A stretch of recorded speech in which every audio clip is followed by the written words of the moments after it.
چند سال پیش ما رفته بودیم پیش دکتری که حالا اسمشون هم نمیبرم برای اینکه زیر بغلمون رو بوتاکس کنیم. یه هرچ خانم اومدن از منشیه 2 سوال پرسیدند و از اتفاق اومدن کنار من نشستم. گفتم یخته تحت پا ما رو برانداز کردند و گفتم شما برای چه کاری اومدی؟ گفتم اومدم برای بوتاکس زیر بغل. واه، میگه زیر بغلم بوتاکس میکنم؟ گفتم بله، برای اینکه تعریق زیاد نداشته باشه. واه، خب این عرق کجا میره؟ گفتم سموم بدن از جای دیگه دفع میشه، جای دیگه بدن تعریق داره بالاخره. واه.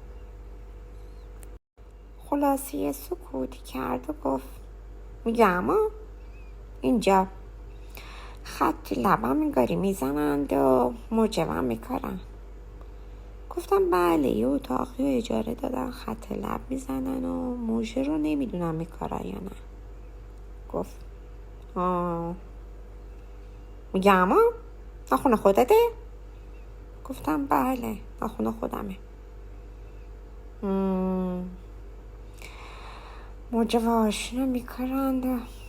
میگم موجوا خودمونه، ناخوناش نمیکارند. میگن ناخون خودمونه. حالا اینا رو داشت زیر لبی میگفت، فکر کرد من نمیشنوم. بعدم با هم سوار آسانسور شدیم. یه جوری به من نگاه میکرد این کار یه اختلاسی از این قایم کردم. والا دیونم مردم.